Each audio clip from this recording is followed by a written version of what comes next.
हरिडार औषधीय गुण माँ मैंने निश्चय देखु भिडियोटी को। हरिडा बाहाडा अँलार उपकारिता गुण। हरिडार औषधीय गुण एक हरिडारे संयमता, धातुक्षय, स्मरण शक्ति वृद्धि, मानसिक दुश्चिंता, पेटर घा, गैस इत्यादि भल करिबारे हरिडारे आश्चर्य गुण रही।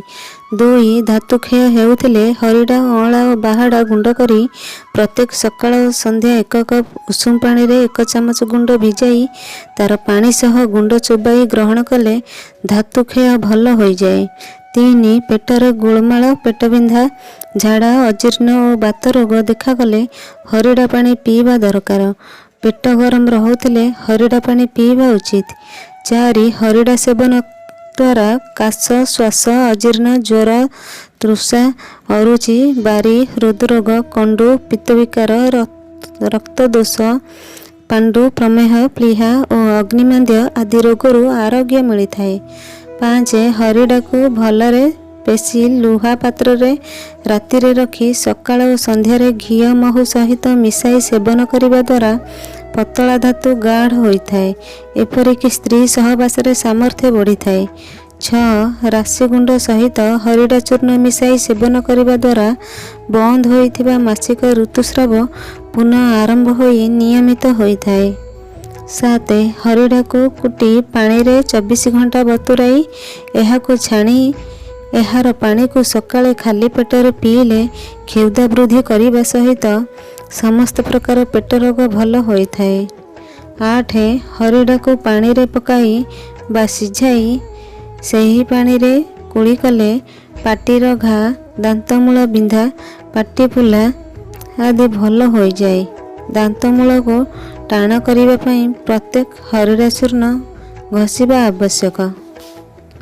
9 थंडा दोषरू पाटी रे घा होई फुली हरिडा सिझा पानी को उषुम उषुम कुली करने द्वारा फुला कमी जाई थाए। 10 हरिडा को गुआ घीरे भाजी भलरे पेशी आखि पतारे लगाइले सबु प्रकार चक्षु रोगरू मुक्ति मिले। 11 हरिडा बाहाडा एवं बोईती कखारू मूल समभागरे भलरे बाटी महू मिसाई चंदा जागरे नियमित भावे किछि दिन लगाइले केश पुणी उठी थाए। 12 हरिडा बाहाडा अँला को एकत्र कुटी चूना को गरम पानी रे मिसाई खाइले झाड़ा सफा हुए, क्षुधा बढ़े, अजीर्ण पेटरे वायु जमिथिले भल होइथाए। 13 हरिडा बाहाडा और अँला को त्रिफला कहा जाए। यही 3 गोटी को सिझाई एहार पानी खाइबा परे पीले खाद्य हजम और जीर्ण शक्ति बढ़े। 14 हरिडा मंजीर भीतर रस को काढ़ी पानी रे घोरी चक्षुरे अंजन लगाइले चक्षुपीड़ा नाश होइथाए। 15 चक्षुपीड़ा, आखिपता फुला, आखि गलु हेले हरिडा चोपा को शिଳରେ घोरी एही घोरारे अफिम और अल्प गाई घी मिसाई उषुम करी आखिपतारे लगाइले फुला परास समस्त शीघ्र कमे। चक्षुरे जमिथिबा बदपानी निर्गत होइथाए। 16 बाहाडा हरिडा फिटिकिरी अफिम को एकत्र घोरी चक्षुपतारे उषुम करी लदिले चक्षुर जाबतीय पीड़ा, फुला, दरज आदि शीघ्र आरोग्य हो जाए।